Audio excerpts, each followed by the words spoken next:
Assalamualaikum warahmatullahi wabarakatuh. Selamat berjumpa dengan saya Gura-Gura Asur. Hari ini minggu terakhir kedua menjelang bulan Ramadan, kita berjumpa di pantai rekreasi Ujung Bate, Aceh Besar. Di sini ketua bola Games Sport Sofyan Hakim dan juga calon DPRK Demokrat Kota Banda Aceh bersama ibu-ibu anggota senam dan keluarga berekreasi di pantai Ujung Bate Aceh Besar bersama keluarga untuk mengisi dan memeriahkan hari Minggu terakhir menjelang bulan Ramadan. Di sini juga ketua bola Games Sport Sofyan Hakim juga memberikan arahan kepada ibu-ibu dan juga kepada anggota-anggota senam agar di bulan puasa nanti kita akan meningkatkan silaturahmi, kerjasama yang baik dan saling berbagi di bulan yang suci ini.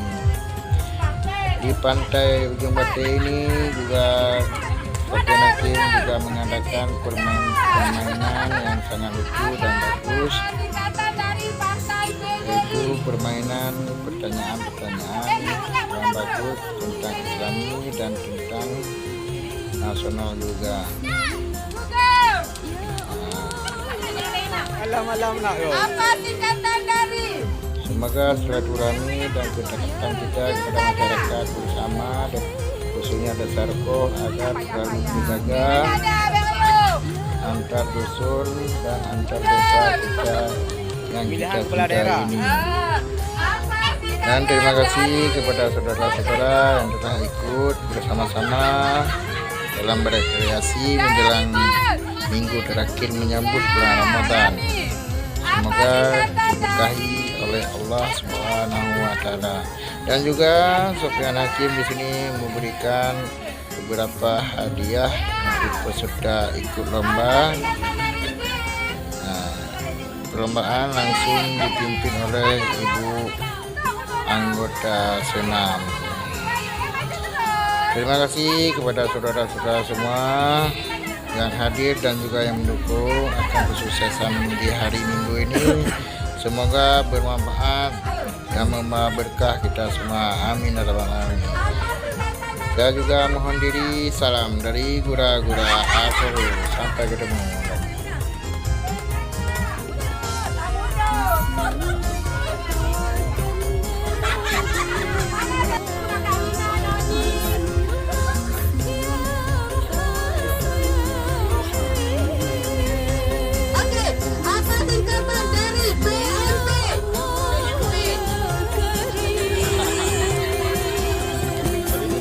Pancasila.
terima kasih kepada Allah dan menentukan dan lebih ditempatkan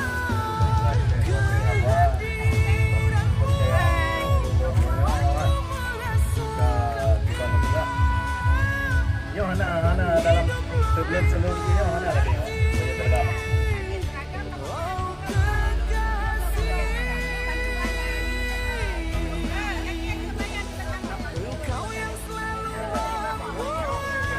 contohnya berapa penting ya karena ada di Indonesia karena ada dukung masalahnya enggak bukan juga